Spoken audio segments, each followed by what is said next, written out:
Bem, bom dia, boa tarde, boa noite. Hoje nós vamos continuar nossa aula aqui sobre rochas ígneas ou rochas magmáticas. Bem, a bibliografia disponível será essa aqui do Para Entender a Terra, capítulo 4, e Decifrando a Terra, capítulo 6. É uma bibliografia que pode ser utilizada para estudos posteriores e durante a disciplina. Então, o que é uma rocha ígnea? As rochas ígneas, elas são rochas formadas diretamente pela consolidação pelo resfriamento de magmas, tá? Então, nós vamos observar que através do resfriamento do magma, esses corpos magmáticos, desses fluidos magmáticos aqui, após a sua resfriamento e cristalização, eu vou ter a formação da minha rocha ígnea ou rocha magmática. E o que é o magma? O magma ele é um material fundido nas partes profundas no interior da Terra. E essas partes profundas a gente está falando aí entre o crosta inferior e manto inferior, ou seja, elas não ultrapassam profundidades aí da ordem de 200 a 300 quilômetros. Eles podem se deslocar para regiões de menor pressão, né? Ele tem essa tendência porque eles têm essa tendência de virar líquido, né? Porque essas regiões de menor pressão elas são mais frias e à medida que ele vai subindo, ele vai perdendo calor e vai se consolidando, cristalizando as fases minerais que constituirão as rochas ígneas ou rochas magmáticas. Então, qualquer material rochoso fundido de consistência pastosa que apresenta mobilidade, ou seja, ele flui, vai ser considerado como sendo magma, tá? E quando esse magma extravasa na superfície, eu vou ter a minha lava, a lava propriamente dita, tá? Então, quando esse magma ele chega à superfície, lá de onde ele sofreu o seu processo de fusão, ele chega à superfície, vai formar a lava e a lava forma os derrames vulcânicos, tá? Como aqueles exemplos nas Ilhas Havaianas que a gente já viu em alguns noticiários há alguns anos atrás. E quais são as características do magma, deste magma? O magma eles apresentam temperaturas elevadas, que podem ser da ordem de 700 a 900 graus Celsius para magmas graníticos, que a gente vai ver essa classificação um pouco mais à frente, e entre 1200 e 1300 para magmas basálticos, tá? A natureza dele é silicática e tem composição bem complexa, então dependendo da composição do magma eu posso ter diferentes tipos de rochas magmáticas. Então, o magma ele apresenta uma relativa mobilidade. Essa mobilidade do magma ela é devido à presença tanto de voláteis como CO2, H2, dentre outros, e principalmente de água. Então, esse magma, as características do magma, ele é dividido em três partes. Uma parte líquida, uma parte sólida e uma parte gasosa. A parte líquida seria o material rochoso fundido, ou seja, o que sofreu a fusão. A fusão ele vai estar no estado líquido lá, um pouco mais pastoso. A parte sólida são minerais que já sofreram cristalização devido a essa redução da sua temperatura e eventuais fragmentos de rocha de onde ele sofreu a fusão e ele foi transportado, ele se movimentou ali de zonas de mais alta pressão lá de baixo, tendem a subir para a zona de pressão mais baixa, tá? E eles podem assimilar fragmentos de rochas e eles não sofrerem fusão, esses fragmentos de rocha. E também da parte gasosa, em que eu vou ter voláteis dissolvidos na parte líquida, predominantemente H2O e CO2. Isso são interessantes porque a gente vai caracterizar as rochas magmáticas também com base nesses dados. E a mobilidade do magma, ela está relacionada justamente com a viscosidade e ela é função de diversos parâmetros, tais como, por exemplo, temperatura, composição química, grau de cristalinidade, ou seja, os minerais que já sofreram, ou o material que já sofreu cristalização, e os teores de voláteis dissolvidos. Por exemplo, quando eu tenho um aumento da minha temperatura, o meu magma tem tendência a ser mais móvel, a mobilidade dele ser mais fácil. Quanto maior a quantidade de voláteis também dissolvidos, eles também vão ter uma maior mobilidade. E a viscosidade é quem comanda a maior ou menor fluidez do magma. E a viscosidade também de um magma silicático ele aumenta se por exemplo, o meu teor de sílica, de composição química de sílica dentro do magma aumenta, ele vai ser mais viscoso. Se eu tiver uma redução de temperatura do meu magma, ele vai ter tendência a ser mais viscoso. E também uma redução no conteúdo de voláteis vai fazer com que meu magma seja mais viscoso, tá? E o contrário é replicado também nesses parâmetros aqui. Então vamos falar um pouquinho sobre derrames de magma, tá? Então, os magmas mais fluidos, como os basálticos ou magmas básicos, eles extravasam com maior facilidade e formam as corridas de lava como as do Havaí. E os derrames eles são pouco espessos, ou seja, espessuras métricas no máximo, mas eles podem se estender por dezenas, até em alguns cantos centenas de quilômetros. Um dos exemplos seriam os derrames basálticos da bacia do Paraná, aqui no Brasil, no período da abertura do Oceano Atlântico, tá? Mas eu também posso ter magmas mais viscosos, como os magmas ácidos ou, a gente vai também descrever, magmas riolíticos. E eles têm uma dificuldade de extravasar porque eles têm uma concentração maior de sílica, por exemplo, e uma temperatura um pouco menor do que os magmas básicos ou basálticos, tá? E essa baixa viscosidade, eles entopem os condutos vulcânicos por onde eles tendem a migrar, onde eles tendem a subir, tá? E isso gera vulcanismo do tipo explosivo, como por exemplo no Monte Santa Helena, lá nos Estados Unidos, que ocorreu na década de 70, 80, tá? E esses derrames, eles são curtos e são bem espessos, tá? Por isso que eu tenho essa formação de cadeias de montanhas altas nesses tipos de derrames de magmas basálticos, de magmas ácidos, tá? E a origem do magma? O magma ele se origina pela fusão parcial de rochas do manto e da crosta inferior na litosfera. O que seria essa fusão parcial? É a parte em que ele sai do seu estado sólido para o seu estado líquido. E essa fusão ela pode ser provocada pelo quê? Pelo aumento da temperatura, alívio de pressão confinante, variações no teor de fluidos dentro do magma, tá? Quanto maior um teor de fluido maior, menor vai ser a temperatura que esse magma vai precisar, por exemplo, para sofrer fusão.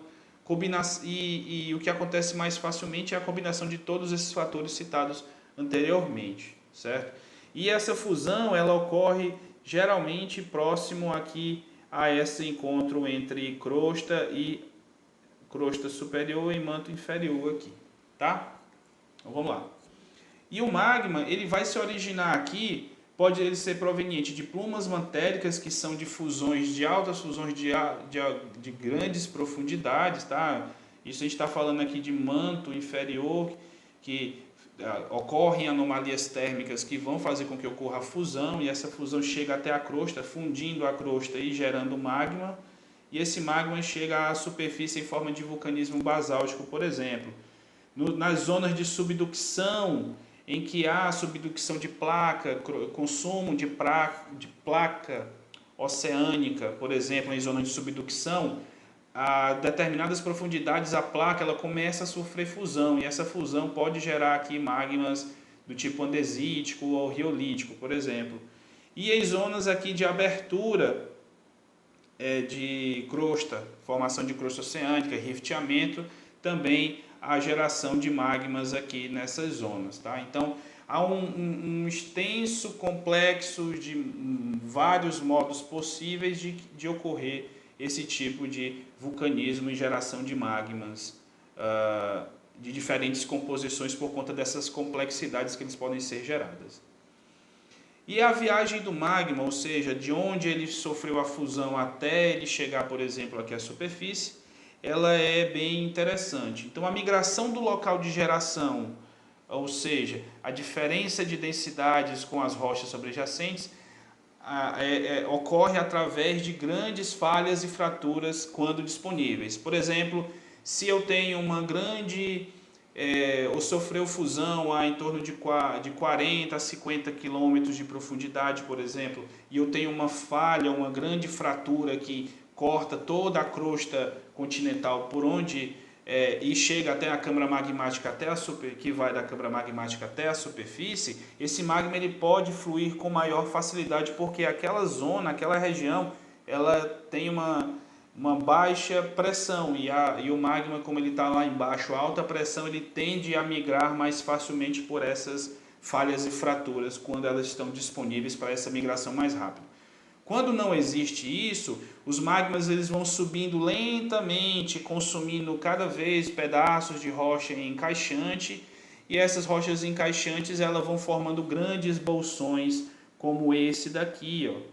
E esses grandes bolsões eles são chamados de câmaras magmáticas. E o magma ele vai preencher todas essas zonas, tá? Não é que eu tenho uma caverna desse tamanho aqui, não. O magma ele vai aqui chegando, vai sofrendo fusão, vai chegando aqui nessa zona e vai aumentando sua quantidade aqui, fundindo as rochas ao seu redor, gerando toda uma grande câmara magmática posterior, certo? E a composição química do magma ela é justamente dada pela essa grande complexidade, que ele pode pegar material que já de outras rochas, a composição do próprio magma, de onde foi gerado o próprio magma, a fusão de que pedacinho ali da litosfera sofreu a fusão e ele sofreu essa migração, então vai ocorrer vários processos que a gente pode ver que vai ser diferenciação magmática, cristalização fracionada, que gera composições diferentes no meu magma.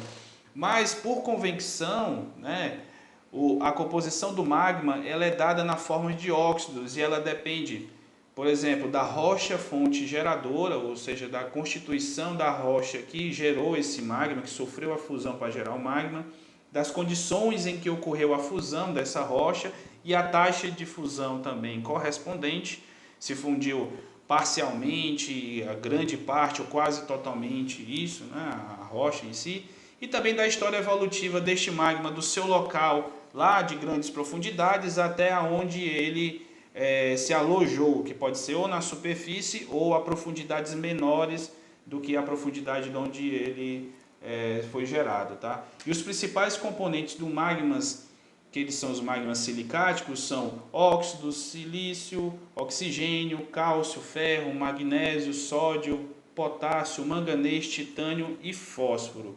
Com a composição química em forma de óxidos desses elementos aqui, todos, tirando o oxigênio, claro, né? Eu consigo saber a composição química do meu magma. E essa composição química do magma ela vai ser diferente para diferentes tipos de rocha ou diferentes tipos de magma. Por exemplo, magmas graníticos, que vão gerar as rochas graníticas, por exemplo, eles têm alto teor de sílica, tá? Tem alto teor de sílica, tem um pouquinho alto teor de alumínio, mas eles vão ter altos teores de sódio, potássio e cálcio, tá? Cálcio nem tanto não, mas mais sódio e potássio principalmente vão ser mais de maior concentração em magmas graníticos. Em magmas basálticos, que já ou magmas básicos, que vão gerar a rocha basalto ou o magma básico, tá? Eu tenho teores de sílica mais baixo, enquanto no granítico, os magmas graníticos têm 72%, aqui eu vou ter em torno de 52%. E as concentrações de ferro e cálcio aqui são maiores do que no magma granítico, então a gente consegue observar bem essas diferenças entre eles. E o magma andesítico também, que seria um intermediário entre esses dois de composição, eu vou ter composição aqui de sílica intermediária entre eles, como também nos outros elementos, como a gente pode ver aqui na nossa tabela. E isso mostra que o magma ele pode apresentar teores diferentes. Aqui nesse gráfico em pizza aqui, a gente consegue observar que magmas graníticos ou magmas riolíticos, eles têm maior teor de sílica do que os magmas andesíticos, e os magmas andesíticos também têm teor de sílica menor do que os magmas basálticos. E a maior parte dos elementos aqui nos magmas basálticos são ferro-magnesianos, né? A gente pode observar bem esses ferro-magnesianos em maior quantidade. E nos magmas riolíticos aqui eu tenho uma concentração um pouco maior de sódio e potássio aqui nesses modelos. E a composição química do magma, ou seja, quando a gente vai utilizar um magma para classificar o tipo de magma, ela é dada principalmente pelo seu teor de sílica. E ele destaca-se os tipos de magmas, assim, aqui eu vou destacar para vocês os tipos de magmas pela abundância na crosta terrestre. Então, os magmas graníticos ou magmas ácidos, eles são magmas que apresentam teores de sílica maior do que 66%. Os magmas andesíticos ou magmas intermediários vão ter composição, ou seja, vão ter concentração de sílica entre 52% e 66%. Os magmas basálticos ou magma básico, tá? de composição básica, ele vai ser entre 45% e 52%, e os magmas ultrabásicos vão ser de menor do que 45%. Então, para exemplos de rochas que foram geradas ou da consolidação desses magmas aqui, os graníticos vão ser dos magmas ácidos, o andesito do magma intermediário, o basalto do magma básico ou basáltico e os peridotitos aqui dos magmas ultrabásicos. E aqui a gente consegue observar um pouquinho aqui de forma mais sucinta relação de teor de sílica com as rochas aqui, tá? E a mineralogia básica para cada um dos tipos de rocha. Rochas ígneas aqui como granito e riolito, tá? Que são rochas félsicas ou rochas ácidas, tá? Félsicas tem a ver com cor clara, tá? E feldespato e sílica, tá? Então, ou rochas graníticas aqui, com magmas graníticos, eu vou ter composições químicas ou composição mineralógica nessa zona aqui. As de composição intermediária vão estar nessa zona aqui, as de composição máfica vão estar nessa zona aqui e as de composição ultramáfica vão estar nessa zona. Então, para a gente ter uma ideia aqui, por exemplo, magmas de composição ultramáfica que geram com a sua consolidação rochas peridotitos, por exemplo, eu vou ter uma maior concentração de minerais do grupo do piroxênios e olivinas, enquanto, por exemplo, magmas félsicos ou os magmas graníticos ou os magmas ácidos, eles vão ter composição básica aqui, ou seja, a composição mais fácil de ser observada: feldespato potássico, ou seja, o ortoclásio, quartzo, feldespatos ricos em sódio como albita, além de termicas como muscovita e biotita e talvez um pouquinho de anfibólio. Então, a variação composicional aqui é bem maior do que, por exemplo, aqui nesses magmas ultramáficos, tá? E quais são os principais tipos de magma que hoje nós podemos separar facilmente? São os magmas basálticos e os magmas graníticos. Então vamos ver um pouquinho as características dele. Os magmas basálticos, eles são magmas mais quentes, são ricos em voláteis, são pobres em sílicas, o que dá uma menor viscosidade a ele, ou seja, ele é mais viscoso, ele é mais fluido, na verdade. E eles são ricos em manganês, ferro e cálcio, as características desse tipo de magma. Já os magmas graníticos, eles vão ser meio que o oposto. Os magmas, eles são mais frios, entre aspas, né? Frios porque os magmas basálticos, eles apresentam temperatura de 1.200, 1.300 graus Celsius, como a gente viu anteriormente, enquanto que os magmas graníticos vão estar entre 700 e 900 graus Celsius. Eles são pobres em voláteis e ricos em sílica, o que dá a ele uma maior viscosidade, ou seja, eles são menos fluidos, eles não têm a capacidade de percorrer grande distância, por exemplo. E eles são ricos em alumínio, sódio e potássio. Aqui também, só para a gente verificar também essa relação de diferenças de composição aqui, tá? Aumento de sílica, de sódio e potássio, eu vou ter geração de rochas félsicas de granulação maior aqui, tá? Granitos e riolitos, enquanto que quando eu tenho um aumento de cálcio, magnésio e ferro, eu vou ter tendência a ter uma rocha mais máfica, tá? Ou com derivadas de magmas mais máficos, como esse aqui, por exemplo. Aqui são alguns tipos de rocha específica para tipos de magma. Por exemplo, magmas ácidos vão gerar, quando eles se consolidam, vão gerar rochas ácidas ou rochas graníticas. Então, um exemplo aqui nós temos o granito. E rochas básicas vão gerar rochas magmas básicos vão gerar rochas básicas, e rochas básicas um exemplo seria o basalto, tá? Rochas ou magmas intermediários, quando eles se consolidam, vão gerar rochas intermediárias, como por exemplo o andesito. E rochas ultrabásicas, quando eles são cristalizados ou eles solidificam, eles vão gerar rochas como por exemplo o peridotito, que é uma rocha do manto, proveniente do manto, tá? E os minerais das rochas ígneas, quais seriam os principais minerais que estão presentes nas rochas ígneas? Nas rochas ígneas, os principais minerais são os minerais do grupo dos silicatos, e eles podem ser divididos aqui dentro dessas rochas ígneas em minerais félsicos e minerais máficos. Os félsicos, ou minerais claros, eles são os minerais ricos em sílica, alumínio, sódio e potássio, como por exemplo os feldspatos e o quartzo, são exemplo para minerais do tipo félsicos.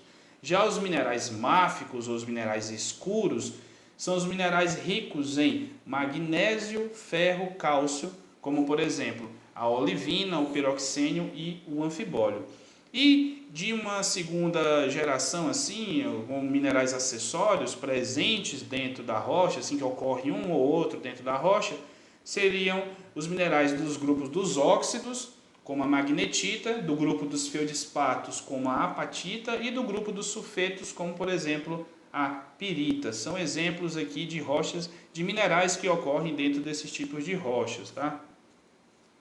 Aqui um exemplo aqui de a maior parte dos minerais que ocorrem aqui dentro das rochas ígneas são minerais silicáticos. Então a gente vai ter quartzo, feldspatos, piroxênios, biotita, muscovita, hornblenda, olivina, zircão, tá? Quartzo e feldspato e muscovita são félsicos, enquanto que, ou minerais claros, enquanto que piroxênios, biotita, hornblenda, olivina e zircão são considerados minerais máficos. Além deles, nós temos aqui minerais aqui que ocorrem como acessório, como calcita, dolomita, apatita, magnetita e pirita. Aqui a gente vai observar alguns exemplos aqui de minerais félsicos ou os minerais claros, que esses minerais são ricos em alumínio, sódio e potássio. Exemplo aqui, plagioclasos e feldspato potássico, o plagioclaso aqui branquinho aqui, e o feldspato potássico aqui com essa cor um pouco mais avermelhada, amarronzada. O quartzo, muscovita, tá? E como minerais escuros, ou minerais máficos, que eles são ricos em ferro, magnésio e cálcio, a gente tem exemplo aqui, piroxênio aqui, olivina, essa coloração esverdeada, aqui esse verde também aqui é da olivina, anfibólio e a própria biotita, que é uma mica de cor escura, tá? Rica em ferro. Além disso, a gente pode ter minerais acessórios, como por exemplo, apatita, magnetita, granada e turmalina dentro da composição das rochas ígneas. E uma forma também de classificar as rochas ígneas, como a anterior que eu comentei, em rochas rochas graníticas, rochas basálticas, por exemplo, vai ser com relação ao seu índice de cor. O que seria isso, professor? Então, o índice de cor, ele é um número, ele é o percentual numérico, assim, da quantidade de minerais máficos que constituem a rocha, na forma da amostra como um todo, tá? Então, quando na minha amostra ela apresenta concentrações maiores que 30% de minerais, menores do que 30% de minerais máficos, eu vou ter rochas leucocráticas, que vão ser rochas claras, tá? Entre 30% e 60% eu vou ter rochas mesocráticas. Essas rochas vão ter tendência a serem menos claras, um pouco mais escuras, tá? Vou ter rochas melanocráticas, vão estar com composição de minerais máficos, ou seja, a quantidade de minerais máficos presente dentro da minha rocha vai ser entre 60% e 90%. E maiores do que 90%, a quantidade de minerais máficos maiores do que 90% na minha amostra, na minha rocha, eu vou ter uma rocha do tipo ultramelanocrática ou hipermelanocrática ou também ultramáfica. São os nossos exemplos aqui, leucocráticas, mesocráticas, máficas ou melanocráticas e ultramáficas. Por exemplo, leucocráticas, os granitos se enquadram nessa categoria aqui do índice de cor. enquanto que os basaltos, por exemplo, eles se caracterizam nessa linha de cor aqui, na cor máfica, tá? E peridotitos, por exemplo, que são rochas derivadas do magma, do manto, por exemplo, são rochas ultramáficas. Aqui um exemplozinho como nós podemos observar, tá? Então o índice de cor aqui, cores bem mais escuras, ultramáficas aqui ou melanocrática, máfica aqui para o basalto, para esse parâmetro aqui de diferença, mesocráticas também nesse padrão de diferença aqui, e as leucocráticas ou félsicas aqui mais clarinhas aqui, como o granito, por exemplo. Então a cristalização do magma, ela se dá, por exemplo, através dependendo da redução da sua temperatura do magma e da composição química, tá? Mas à medida que há a cristalização do magma por sucessivas quedas de temperatura, uma série de diversos minerais eles podem ser formados. E essa série de minerais podem ser formados, ela obedece em uma determinada ordem, e essa ordem ela é chamada de série de cristalização de Bowen, que a gente está observando aqui na lateral aqui, tá? Temperaturas aqui mais altas nessa zona aqui, e temperaturas mais baixas de cristalização nessa temperatura aqui. E essa série de Bowen, ela representa as condições físico-químicas e mineralógicas específicas para a formação desses cristais. Por exemplo, os primeiros cristais, se meu magma tiver composição química lá para ter esses minerais aqui, a temperatura em torno... O magma ele foi gerado a temperaturas de 1.300 graus Celsius. Quando esse magma ele vai perdendo calor e vai reduzindo e chega a 1.000 graus Celsius, eu vou ter a cristalização desses primeiros minerais aqui, como cromita, olivina e plagioclásios cáusticos, e alguns piroxênios já começam a sofrer cristalização. E essa cristalização vai fazer com que os cristais eles fiquem dentro do magma e o magma lá por dentro da câmara magmática ainda, tá? À medida que a temperatura vai caindo, eu vou formando novos minerais aqui. Então eu vou ter a formação, vou chegando a 900, 800 graus Celsius, eu vou formando clinopiroxênios, plagioclásios aqui cáusticos, entre cáusticos e sódicos, anfibólios e biotita, por exemplo. E quando eu chego a temperaturas mais baixas aqui, chego a 700, 600 graus Celsius, eu já vou ter formação aqui de feldspato, potássico, muscovitas e quartzo. Então essa seria mais ou menos a sequência de cristalização que foi estudada em laboratório, foi criada toda uma série contínua e descontínua dessas ordem de cristalização. E os primeiros minerais a serem formados são os minerais máficos, ou seja, os minerais em condições mais quentes. E esses magmas aqui, eles são formados por magmas básicos e ultrabásicos. Então eu vou ter a formação desses minerais aqui, como olivina, piroxênio e plagioclásio cáustico. Os últimos minerais a serem formados vão ser os minerais félsicos, ou seja, em condições mais frias. E eles vão formados por magmas ácidos. Por esse motivo é que eu nunca vou observar aqui olivina com o quartzo dentro do mesmo processo de cristalização fracionária, cristalização magmática, tá?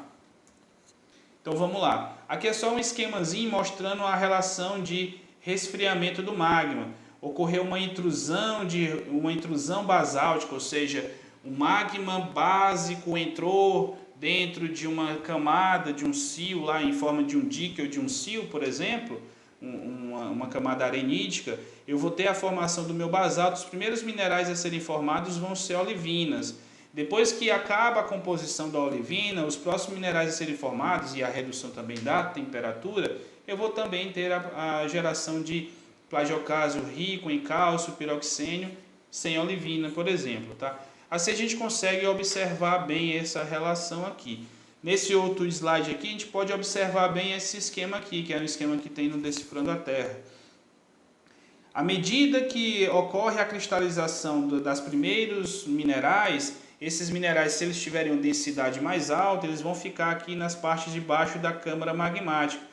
E a partir desses minerais vão sofrendo cristalização, vai reduzindo a temperatura do meu magma, até chegar a um ponto em que eu vou ter a solidificação completa do meu magma, tá? Tanto dentro da câmara magmática quanto dentro dos diques, que eles vão ser os condutos vulcânicos onde os magmas vão seguir, e eu vou ter a formação de todo um pacote de cristalização de magmas aqui dentro, tá? Então a gente pode dar uma lidazinha depois nessa sequência aqui, que vai ser bem interessante de se identificar. Aqui também é uma ordem inversa, tá? Da sequência de cristalização, só para a gente mostrar aqui para vocês como é que é essa relação da série de Bauer na cristalização dos magmas. Mas vamos ver a questão da classificação das rochas ígneas propriamente dita. A gente viu que as classificações das rochas ígneas podem seguir parâmetros como, por exemplo, índice de cor e quantidade de teor de sílica, por exemplo, e aqui esse gráfico, aqui essa tabela aqui, esse gráfico aqui, na verdade, ele exemplifica tudo praticamente, de forma sucinta. Então, as rochas ígneas elas podem ser classificadas em rochas vulcânicas ou rochas plutônicas. As rochas vulcânicas, elas são as que chegam na superfície, que estão lá dispostas na superfície de forma mais rápida. Elas têm, os cristais são bem fininhos, bem pequenos, enquanto que nas rochas plutônicas os cristais são bem grandes, são centimétricos a densimétricos. E eles se cristalizam em alta profundidade. Nesse caso aqui, para esses dois tipos de rocha, de classificação geral, tá? Eu posso ter vários tipos de rocha dependendo do tipo de magma que sofreu a cristalização. Lembram lá que a gente falou sobre isso? Então, os magmas ultramáficos, eles vão gerar rochas. Quando essa rocha chega na superfície, vão gerar comatiitos. Quando ela não chega na superfície, fica lá em profundidade dentro de uma câmara magmática, gera o peridotito. Rochas máficas vão gerar basaltos e gabros. Os basaltos chegam à superfície e os gabros vão ficar lá alojados a profundidades maiores. Magmas intermediários aqui, eu vou gerar aqui, dependendo do teor de sílica, tá? Eu vou gerar magmas andesíticos e dioríticos. O andesito ele chega à superfície, tem uma granulometria muito fina, enquanto que o diorito ele fica lá alojado a grande profundidade. Outra rocha intermediária aqui também são dacitos e granodioritos. O granodiorito seria uma rocha plutônica em alta profundidade e o dacito em rocha vulcânica, em baixa na superfície. E o riolito seria a fase da superfície desse magma do tipo ácido, rochas ácidas, e o granito seria a rocha plutônica que estaria lá a grande profundidade, certo? Aqui nós conseguimos observar a mineralogia básica para cada um deles, tá? Com suas porcentagens. Então, por exemplo, comatitos aqui, eu vou ter pouquíssima quantidade de plagioclase, mas grandes concentrações de piroxênios e olivinas. Nos basaltos aqui eles vão ter concentrações maiores de plagioclásio cálcicos aqui, enquanto que aqui nos granitos e riolitos eu vou ter grande concentração de quartzo, feldespatos, muscovitas e plagioclásios do tipo sódico aqui nessa zona, certo? Então vamos identificar um pouquinho essa relação de rochas aqui, tá? Rochas básicas aqui, ó, rochas escuras ou rochas máficas, e aí eu vou tendo aqui as versões vulcânicas aqui como comatito, basalto, andesito e riolito aqui na ordem de sequência de minerais, de rochas, desculpa. E as rochas plutônicas eu vou ter aqui peridotitos, gabros, dioritos, granodioritos e os granitos. Então, se a gente for observar bem, aqui eu não consigo observar bem os cristais dentro da matriz da minha rocha, enquanto que aqui eu consigo observar bem os cristais, defini-los bem. Então, eu consigo diferenciar bem aqui as rochas vulcânicas, e eu não consigo ver os cristais, das rochas plutônicas, em que eu consigo diferenciar os cristais dentro da rocha. Certo? Bem, pessoal, eu vou continuar a aula aqui de uma vez, tá? Mas quem quiser dar uma pausa e beber uma água lá, fazer alguma coisa, vá lá. Quem não quiser, pode continuar aqui comigo. Então, vamos lá. Bem, como seria a relação da estrutura de uma rocha ígnea? Ou seja, quais são os parâmetros estruturais de uma rocha ígnea? A rocha ígnea, elas são desenhadas pelo arranjo entre as proporções distintas das rochas, sem levar em conta a natureza dos seus constituintes mineralógicos. Então, é a forma com que a gente consegue observar a rocha ali propriamente dita, tá? Seria a estrutura da rocha, como ela está disposta ali na nossa frente. Além disso, nós vamos ver um pouquinho mais a textura um pouco mais à frente, tá? Então, as estruturas de rochas ígneas que a gente pode observar ou pode verificar seriam uma estrutura maciça, ou seja, não apresenta orientação nenhuma, ela é compacta, a gente vê os cristais sem orientação nenhuma, ou ela pode ser orientada, ou seja, eu posso ver, parece que os cristais eles apresentam uma certa orientação, como se fosse você pega uns grãozinhos pega um pouquinho de isopor, colocam assim dentro de uma água que você derramou, você joga ele vai escorrendo ali e os isopores vão seguindo. Seria mais ou menos como isso.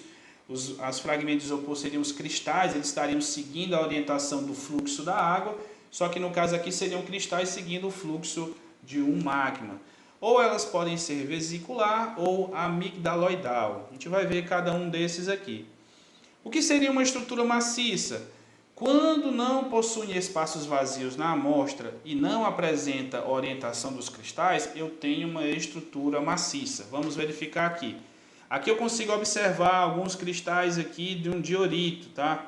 Então eu tenho aqui cristais máficos, que são esses escuros, e cristais félsicos, que são esses claros. Então eu tenho talvez olivina e piroxênio nesses minerais escuros e plagioclasos cálcicos aqui nessa parte mais clara. Se a gente observar, eles não vê nenhuma orientação dos cristais nem nada. Ele está uma massa lá, composição maciça lá e compacta.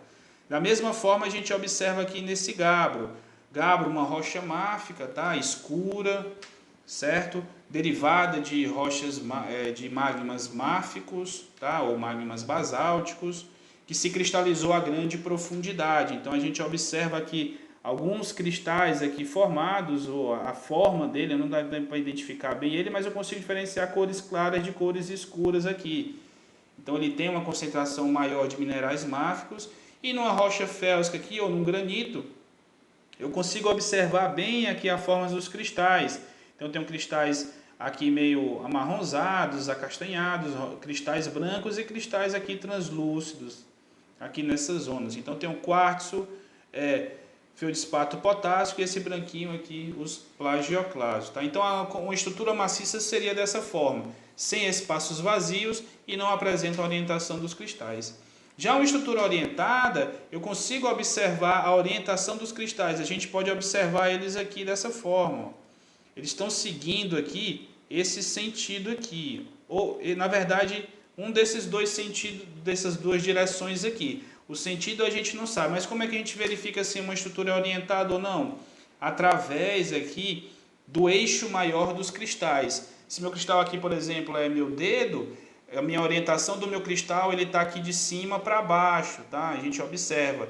Se meu cristal estivesse nessa posição, ele estaria nessa orientação aqui. Então o fluxo de magma ele estaria nessa direção aqui. Se ele estivesse nessa posição, imaginar um cristal nesse formato, o eixo maior aqui nessa posição, como é o exemplo que nós temos aqui, aqui pertinho na minha cabeça aqui, ou aqui, a gente verifica que ele tem uma orientação na direção dessa concentração maior aqui, e isso indica um fluxo magmático. As lavas do tipo Parroy no Havaí, aqueles grandes derrames basálticos, formam essas linhas aqui, esses glóbulos aqui, que indicam também um sentido de fluxo magmático. Tá? Então é uma estrutura do tipo orientada. Aqui a gente observa bem esse sentido em vermelho aqui nessas duas posições aqui de orientação dos cristais, mostrando a estrutura orientada. Outro tipo de estrutura seria a vesicular, e ela ocorre quando a rocha apresenta espaços vazios em uma amostra. E elas formam as vesículas, que são formadas por bolhas de gases dissolvidos do magma. Quando o magma ele chega à superfície, ele carrega consigo... A gente lembra que o magma ele é composto de partes félsicas, de partes líquidas, gasosas e sólidas, tá? Então a parte gasosa, quando ela chega à superfície, ela tem tendência a escapar. Quando ela escapa rapidamente dentro do magma, formam esses espaços vazios, como aqui na escória vulcânica ou aqui na pedra pómez. Então, quando eu tenho esses espaços vazios que são derivados da expulsão dos gases, de bolhas de gases, eu tenho as vesículas. Já as amígdalas, elas são as parcialmente preenchidas ou totalmente preenchidas, ou seja, todas essas vesículas, esses espaços vazios que são preenchidos ou parcialmente preenchidos, são chamadas de estruturas de amígdalas, tá? Aqui a gente tem um exemplo aqui que nós temos as amígdalas aqui preenchidas. E aqui nós temos a vesícula, que seria um espaço vazio. Aqui é um exemplo de um basalto da bacia do Paraná. E as texturas de uma rocha ígnea, ela vai diz respeito, né, às características e às relações entre as fases minerais de uma rocha. E ela é definida normalmente em escala de amostra de mão, ou seja, que a gente observa ali a rocha na nossa frente, aqui a gente pode tocar nela, ou também em microscópio, quando nós fazemos um corte na rocha, deixa ela bem fininha e conseguimos colocar ela no microscópio. Tá? E ela vai se basear relativamente, né, ela vai se basear mais no tamanho relativo dos minerais, na forma e no arranjo espacial dos minerais dentro da rocha. Tanto no tamanho relativo ou absoluto dos minerais, quanto também na forma e no arranjo espacial. A gente vai verificar alguns exemplos aqui. Quanto em relação aos tipos de textura de rochas ígneas, eu posso ter, com relação, por exemplo, ao grau de cristalinidade, ou seja, a presença de minerais cristalinos, ou seja, eu consigo diferenciar os cristais dentro da minha rocha, ela pode ser do tipo holocristalina, hipocristalina, hipovítrea ou holovítrea. Quando é que ela é holocristalina? Quando toda a minha rocha ela é constituída de material cristalino. Eu consigo observar todos os cristais, consigo diferenciar todos eles. A hipocristalina, a rocha ela é constituída predominantemente de material cristalino e também uma parte do tipo vítrea, tá? Como por exemplo aqui esse basalto. Basalto eu tenho os cristais aqui formados, mas a massa dele é toda vítrea. Ela pode ser também do tipo hipovítrea, são constituídas predominantemente de minerais de material vítreo e material cristalino, e a holovítrea ela é só constituída de material cristalino, tá? Ou de material vítreo, desculpa. Então as rochas plutônicas elas vão se enquadrar praticamente todas aqui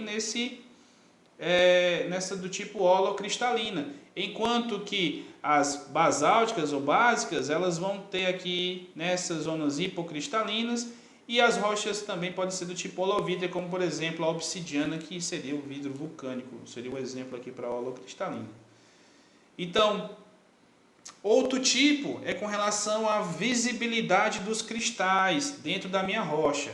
Ela pode ser do tipo fanerítica ou afanítica. O que seria a fanerítica? O que seria essa textura fanerítica? Seria uma textura em que eu consigo observar todos os cristais. Os cristais eles vão apresentar granulação maior, pode ser fina, média, grossa, mas eu consigo identificar os minerais à vista desarmada, ou seja, um olho aqui, eu consigo identificar cores diferentes ou a forma dos cristais diferentes dentro da minha amostra. Enquanto que a afanítica, eu não consigo observar nenhum cristal, nem a forma de um cristal. Somente quando eu vou para um microscópio petrográfico, por exemplo, para analisar a rocha desse tipo. Então eu consigo observar ele só em microscópio. A textura fanerítica ou do tipo holocristalina, os cristais eles são bem desenvolvidos, visíveis à vista desarmada. Enquanto que a textura afanítica ou hemicristalina também, os cristais eles são pequenos, né? São bem pequenininhos e pouco visíveis à vista desarmada. Então não conseguimos identificar e diferenciá-los. Outro tipo de parâmetro que nós utilizamos na textura de rochas ígneas é com relação à forma ou às dimensões que os minerais eles estão presentes dentro da minha rocha. A rocha ela pode ser do tipo INEC granular, quando os grãos minerais, ou seja, os tamanhos dos cristais, apresentam dimensões variadas, como por exemplo, os cristais podem apresentar tamanhos de 1 milímetro, 5 milímetros, 10 milímetros, tudo dentro da mesma rocha, que é uma variação grande. De 1 milímetro para 1 centímetro é uma variação relativamente grande do tamanho dos minerais. Já uma do tipo equigranular, que já indica igualdade, então a gente já percebe que nesse tipo de rocha, os minerais vão apresentar variação semelhante. Por exemplo, pode variar entre 1 e 2 milímetros, por exemplo, ou entre 1 e 1,2 centímetros, 1,3 centímetros, por exemplo. Então, esses minerais, E outro exemplo seria do tipo porfirítica, em que os grãos minerais apresentam dimensões muito distintas. Alguns cristais eles apresentam cristais faneríticos, que a gente vai fenocristais, que a gente vai ver daqui a pouco, tá? Mas como exemplo, granitos aqui, ela apresenta granulação aqui fanerítica, né? Textura fanerítica do tipo equigranular, porque os cristais apresentam aqui aproximadamente o mesmo tamanho. Já nessa rocha aqui, ela é do tipo inequigranular, porque eu tenho cristais aqui mais escuros grandes e cristais claros aqui, os félsicos pequenos. Além também que eu tenho cristais máficos aqui pequenos também. Então, nesse modelo aqui, ela é do tipo equigranular. Eu consigo observar os cristais aqui? Consigo. Então, ela é do tipo fanerítica, tá? E aqui nesse exemplo, eu tenho uma granulação do tipo porfirítica, em que eu tenho cristais extremamente grandes, ou seja, dimensões aqui grandes para esses minerais, enquanto que a minha matriz aqui ela é afanítica, ou seja, a afanítica eu não consigo observar e diferenciar cristal nenhum, mas eu consigo observar que esses fenocristais, que são cristais bem grandes, são no mínimo 5 vezes maiores do que os cristais pertencentes à matriz da rocha, mas eles são esses cristais do tipo aqui, a textura do tipo porfirítica, certo? Então vamos lá observar aqui rapidinho esse modelo aqui. Então nesse primeiro exemplo aqui eu tenho o quê? Uma estrutura maciça, vesicular e textura hipocristalina e do tipo afanítica. Estrutura maciça porque os cristais eles não apresentam aqui forma maciça porque tem alguns não tem espaços vazios e tem zonas com espaços vazios. Mas ela é hipocristalina, porque ela se trata de um basalto, e ela é afanítica, porque eu não consigo diferenciar os seus cristais. Nesse outro exemplo aqui, eu tenho uma estrutura do tipo maciça e textura do tipo holocristalina ou fanerítica, tá? E ela é do tipo equigranular média, que vai variar do tamanho da granulometria dos meus cristais que a gente viu aqui no slide passado. Esse modelo aqui a gente viu que ele é porfirítico, mas quais são as outras características que a gente pode ver nele? Ela tem uma estrutura maciça, uma textura do tipo holocristalina, porque a gente consegue observar aqui praticamente quase todos os minerais. Ela é do tipo fanerítica e ela também é do tipo porfirítica grossa, porque seus cristais são bem grossos, tá? Bem grandes. E nesse outro exemplo, tem uma estrutura do tipo maciça e orientada, porque os cristais apresentam essa orientação aqui, tá? E ela pode ser ela é do tipo fanerítica e porfirítica também, assim como a rocha anterior. E ela também tem uma granulometria grossa aqui para ela, então se trata também aqui de um granito, por exemplo. Então, quais são os modos de ocorrência das rochas ígneas? Elas podem ser, de acordo com o seu modo de ocorrência, elas podem ser do tipo plutônica ou intrusivas, ou elas podem ser rochas ígneas vulcânicas ou extrusivas. Se o magma ele se consolidar no interior da crosta terrestre, formará as rochas ígneas plutônicas ou intrusivas. Se por acaso esse magma se consolidar no exterior da crosta terrestre, ou seja, aqui na superfície, por exemplo, formará as rochas ígneas vulcânicas ou extrusivas. Se o magma ele chegar aqui até essas zonas aqui mais internas aqui da crosta terrestre, eu vou ter as rochas ígneas plutônicas ou intrusivas. Se os magmas eles ascenderem e chegarem até a superfície, como é que a gente viu que ele chega mais facilmente através da superfície?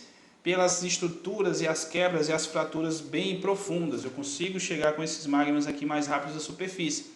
Então eu vou ter rochas ígneas do tipo vulcânicas ou extrusivas. As rochas ígneas intrusivas, elas resultam diretamente da solidificação do magma no interior da crosta, enquanto que as rochas extrusivas, elas resultam do resfriamento do magma na superfície da crosta. E os exemplos que nós temos seriam granitos para rochas intrusivas e o basalto para rochas extrusivas. Mas também eu tenho outros ambientes de cristalização de rochas ígneas. Eles podem ser, além desses ambientes de cristalização e modos de ocorrência, podem ser plutônicos ou vulcânicos. Além disso, eu tenho uma zona intermediária que seria a subvulcânica. Isso quer me dizer o que, professor? Que o mesmo magma, como por exemplo o magma ácido aqui, Quando essa rocha, esse magma ácido se cristaliza no interior da crosta, a altas profundidades, eu vou formar granitos, tá? E esses granitos vão ter granulação média a grossa, cristais relativamente grandes, porque eles tiveram tempo para se desenvolver lá embaixo, dentro da crosta, tá? E se esse magma ácido chegar à superfície na forma de vulcanismo, eu vou formar um magma do tipo, ou vou formar uma rocha do tipo riolito, tá? E esse riolito ele se caracteriza por ter uma textura afanítica, tá? Ou seja, os cristais eles são muito pequenos, que nós não conseguimos observar muito bem eles, tá? Mas se esse magma por acaso ele nem chegou à superfície, mas ficou ali em torno de 1 km, de 2 km de profundidade, por exemplo, ali dentro do conduto vulcânico, eu vou formar, por exemplo, um magma ácido, eu vou formar um microgranito, em que os cristais eles vão ser muito pequenos. Vou ver cristais ali da granulação fina, até muito fina, mas conseguindo diferenciar eles, tá? Então eu vou conseguir formar esses tipos de rochas aqui. Da mesma forma vai para os magmas básicos. Então eu tenho um magma básico aqui, que quando ele se cristaliza em alta profundidade ele vai se tornar o gabbro. Se ele chega à superfície ele gera o basalto. O gabbro é uma rocha fanerítica e o basalto é uma rocha afanítica. E o diabásio seria uma rocha subvulcânica, que se cristalizou ali como o magma granítico, o microgranito que eu falei agora, que ele se cristaliza numa profundidade ali de 1 km, até 1 km de profundidade, então eu vou formar o meu diabásio. E cada um deles vai ter suas características mineralógicas diferentes. Cristais de granulometria média a grossa aqui nas rochas plutônicas e cristais microcristais, rochas criptocristalinas ou microcristalinas aqui nessa zona aqui, cristais muito finos, muito menores do que 1 milímetro aqui. Aqui vou ter minerais aqui de mais de 1 milímetro, 2, 5 até centímetros. Aqui eu vou ter ali entre 1 milímetro aí na faixa do tamanho dos cristais. Aqui são exemplos para rochas do magmas ácidos, vão estar nessa posição aqui mais inferior, e aqui para subvulcânica, aqui mais próximo à superfície, e aqui riolítico já bem em cima da superfície praticamente, tá? E essas rochas ígneas, elas vão gerar feições internas, tá? Elas geram estruturas dentro por onde elas passam, por onde elas fazem o seu caminho de ascensão, ou onde elas se cristalizam. E elas podem ser representadas por formas tabulares, como os diques aqui e os sios, certo? Formas de cogumelo, como por exemplo aqui os lacólitos e lopólitos são exemplos, e os neck vulcânicos ou conduto vulcânico, por onde o magma sai da sua câmara magmática, até chegar aqui à sua superfície, tá? Exemplos aqui de diques, ou corpos intrusivos com formas tabulares, que seriam os diques e os sios. Os diques eles são formados por magma que invade discordantemente as rochas intrusivas, ou seja, eles cortam a rocha, né, digamos assim, verticalmente, eles cortam as estruturas das rochas encaixantes por onde eles passam, enquanto que os sios eles são formados quando o magma ele se aloja de forma paralela aos estratos das rochas encaixantes. Se a gente imaginar uma rocha ígnea que ela é uma rocha encaixante dessa forma aqui, estratificada, então eu tenho uma em cima da outra aqui, o dique ele vai cortar elas aqui pelo meio, enquanto que o sio ele vai entrar e se alojar nas suas laterais, como a gente observa aqui nessa zona. Enquanto que o dique corta todas as estruturas que estão aqui horizontalizadas, o dique corta ela, o sio ele entra aqui na estrutura, como a gente pode observar aqui esse sio aqui, que ele ficou em cima dessa rocha sedimentar. Todo o material de cima foi erodido, tá? E a gente observa aqui, enquanto que o dique ele corta toda a estrutura da rocha que estava aqui alojada. Outros corpos intrusivos em forma de cogumelo seriam que podem ser observados são